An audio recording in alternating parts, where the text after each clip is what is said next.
7 صفحے کے شروع سے لائن نمبر 4 سورۃ النساء کی آیت نمبر 180. اعوذ باللہ من الشیطان الرجیم. بسم اللہ الرحمن الرحیم.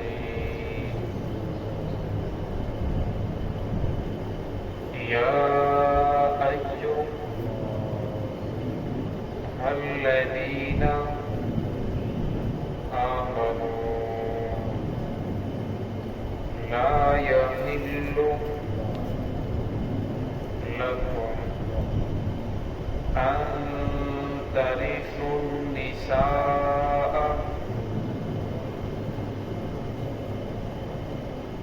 كرها ولا تعضلوهن لتذهبوا ببعض ما آتيتموهن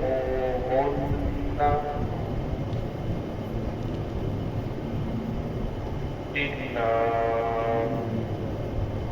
أن يأتين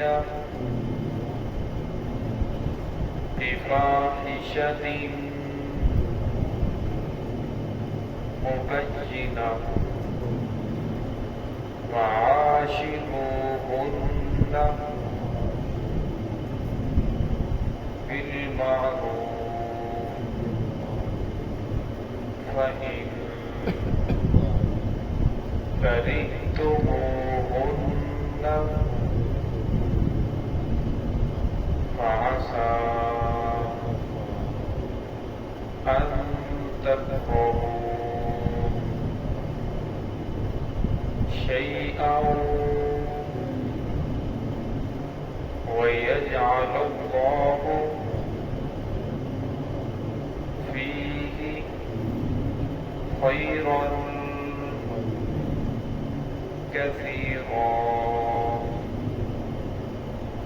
وإن أردتم استبدال زوج مكان زوج وآتيتم إحداهن قنطارا فلا تأخذوا منه شيئا أتأخذونه بهتانا وإثما مبينا. سمعنا. بسم الله الرحمن الرحيم. يا أيها الذين آمنوا لا يحل لكم أن ترثوا النساء كرها ولا تعضلوهن لتذهبوا ببعض ما آتيتموهن إلا أن يأتين بفاحشة مبينة وعاشروهن بالمعروف فإن كرهتموهن فعسى أن تكرهوا شيئا ويجعل الله فيه خيرا كثيرا. وإن أردتم استبدال زوج مكان زوج وآتيتم إحداهن قنطارا فلا تأخذوا منه شيئا أتأخذونه بهتانا وإثما مبينا. یا ایھا الذین آمنوا، اے وہ لوگوں جو ایمان لائے ہو، لا یحل لکم، نہیں ہے حلال تمہارے لیے، ان ترثوا النساء کرہا، یہ کہ تم عورتوں کے وارث بن جاؤ زبردستی، ولا تعضلوہن، اور نہ تم ان کو روکو، لتذہبوا ببعض ما آتیتموہن، تاکہ تم لے لو بعض وہ جو تم نے انہیں عطا کیا، الا ان یأتین بفاحشۃ مبینہ، مگر یہ کہ وہ لے آئیں کوئی واضح بے حیائی، واضح فحاشی، وعاشروہن بالمعروف، اور ان کے ساتھ اچھے طریقے سے زندگی بسر کرو، فإن کرہتموہن، بس اگر تمہیں وہ عورت ناپسند ہو، فعسیٰ ان تکرہوا شیئا، قریب ہے کہ ایک چیز تمہیں ناپسند ہو، ویجعل اللہ فیہ خیرا کثیرا، اللہ رب العزت بنا دے تمہارے لیے اس میں بہت ساری خیریں، وإن أردتم استبدال زوج، اور اگر تم ارادہ کرو تبدیل کرنے کا ایک عورت کو مکان زوج، دوسری عورت کی جگہ، فآتیتم إحداہن قنطارا، عطا کر دو اور تم نے دیا ہو ان کو قنطارا بہت سارا مال، فلا تأخذوا منہ شیئا، بس تم لا لو اس میں سے کچھ بھی، اتأخذونہ، کیا تم لیتے ہو اس سے وہ مال، بہتانا، بہتان لگا کر، وإثما مبینا، اور واضح گناہ کے ذریعے۔ گزشتہ آیات کے اندر یہ بات گزری کہ زمانہ جاہلیت کے اندر لوگ عورتوں کو میراث نہیں دیتے تھے، چھوٹے بچوں کو میراث نہیں دیتے تھے، اور کہتے یہ تھے کہ یہ لڑ نہیں سکتے لہذا ان کا میراث کے اندر بھی حق نہیں ہے۔ جب شوہر فوت ہو جاتا تو جس طرح اس آدمی کی میراث آگے چلتی، اسی طرح وہ عورت بھی وراثت کے اندر آگے چلتی۔ جو اس کے سوتیلے بیٹے ہوتے وہ جو چاہتا تو خود شادی کر لیتے، اگر نہ جو چاہتا تو انہیں اپنے پاس روکے رکھتے۔ اسی طرح جو دیر ہے، جیٹھ ہے، سسرال والے اس عورت کو آگے شادی کرنے کی اجازت نہیں دیتے، وہ عورت کہیں کڑ کڑ کر زندگی بسر کرتی، اگر خوبصورت ہوتی تو خود شادی کر لیتے، اگر خوبصورت نہ ہوتی تو اسے آگے شادی کرنے نہ دیتے، تاکہ ایسا نہ ہو کہ اس کے بعد جو مال ہے وہ مال و دولت کسی اور کے پاس چلا جائے۔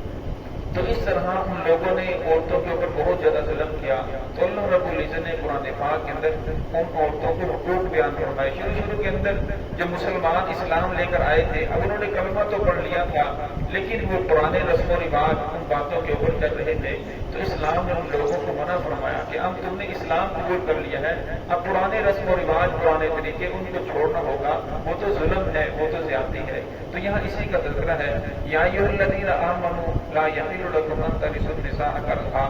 اے لوگوں جو ایمان لائے ہو تمہارے لیے حلال نہیں ہے کہ تم وارث بن جاؤ عورتوں کے زبردستی، کیونکہ جو عورت عاقل ہے، بالغ ہے، جب شادی شدہ ہے اس کی اگر طلاق ہوئی ہے تو با اختیار ہے، عدت گزارنے کے بعد وہ جہاں اس کا دل چاہے وہ شادی کر سکتی ہے، تو لہٰذا منع نہیں کرنا چاہیے۔ اگر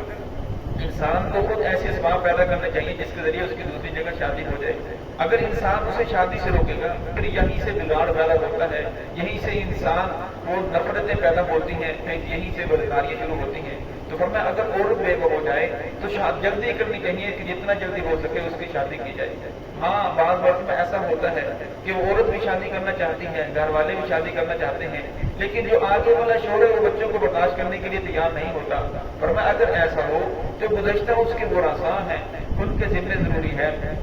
کہ وہ ان بچوں کا خرچ اٹھائیں، اگر وہ خرچ نہیں اٹھاتے، جو حاکم وقت ہے، قاضی ہے، جج ہے، تو اس کے ذمہ ضروری ہے کہ وہ زبردستی ان سے ان کا خرچ لے کر دے۔ اگر ورثاء اتنے کمزور ہیں کہ وہ ان کا خرچ ادا نہیں کر سکتے،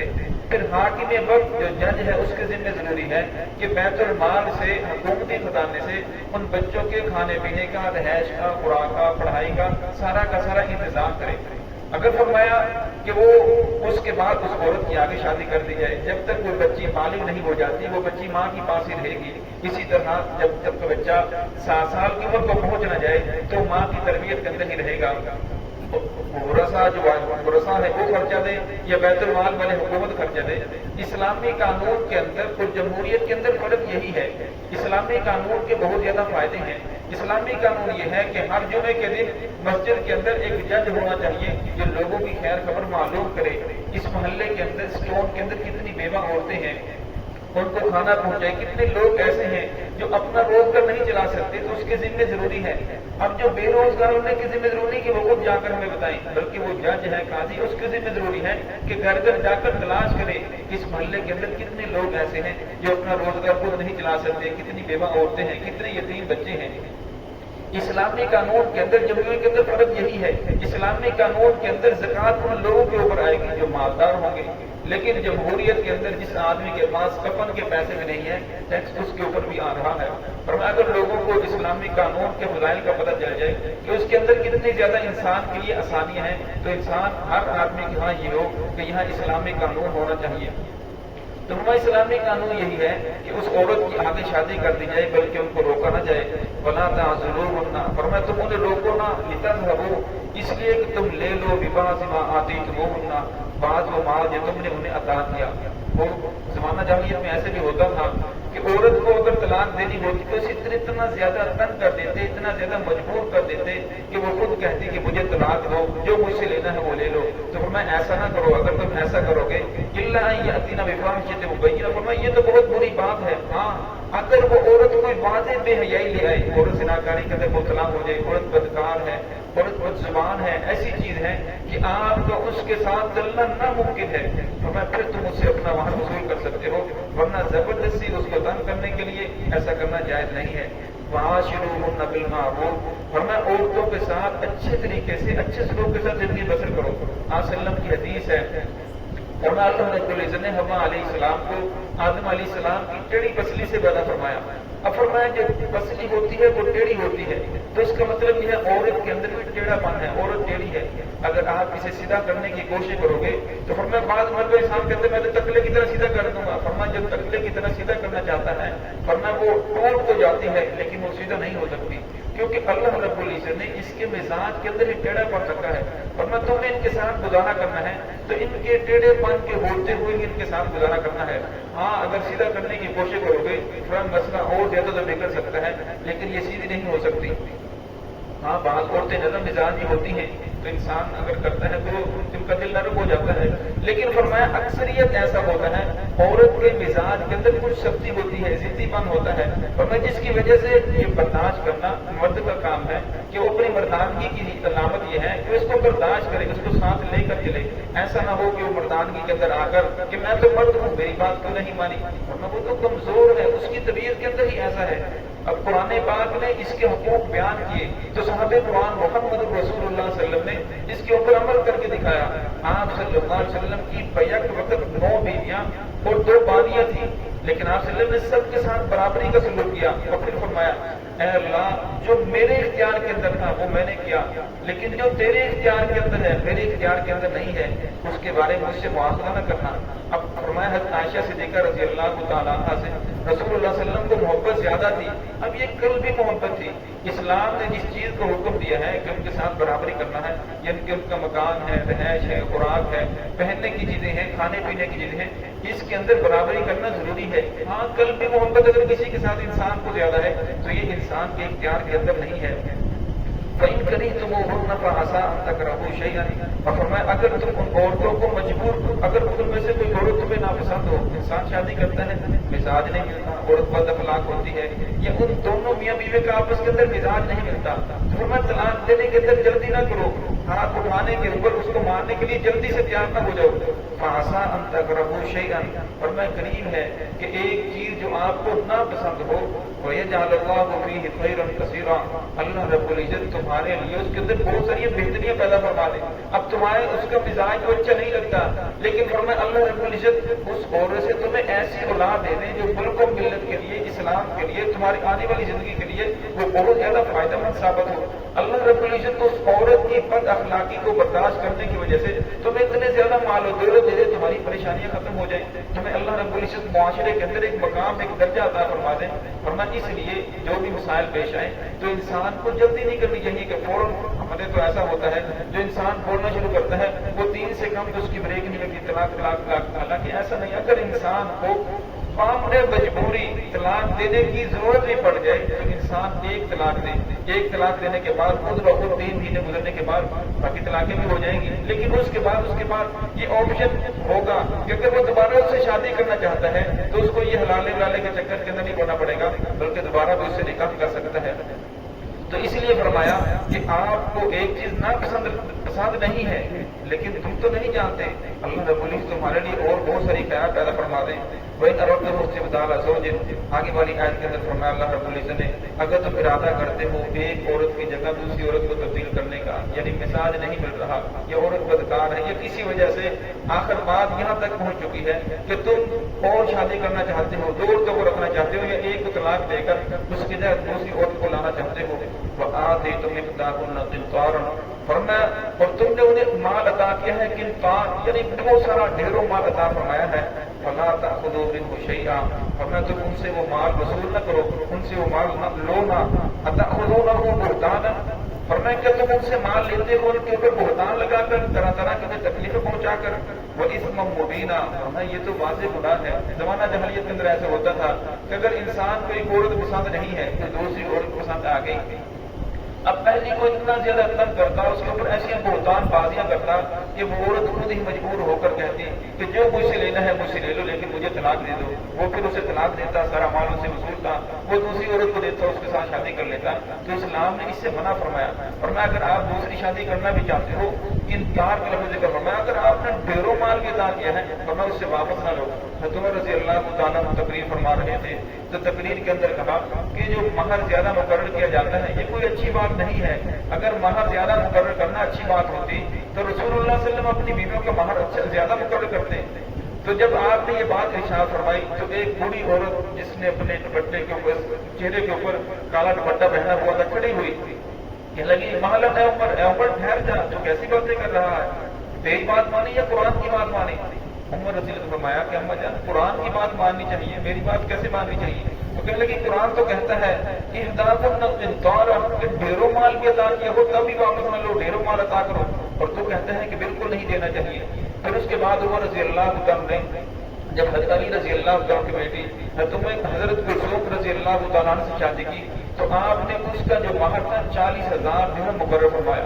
اور جب 40,000 درہم مقرر فرمایا باقی عورتوں نے اعتراض کیا، کچھ لوگوں نے بھی اعتراض کیا کہ اتنا زیادہ مہر مقرر کیا، تو عمر رضی اللہ عنہ فرمایا کہ جس وقت میں نے پہلی عورتوں کے ساتھ شادی کی تھی میری حیثیت کمزور تھی، میرے پاس اس وقت مال و دولت نہیں تھا،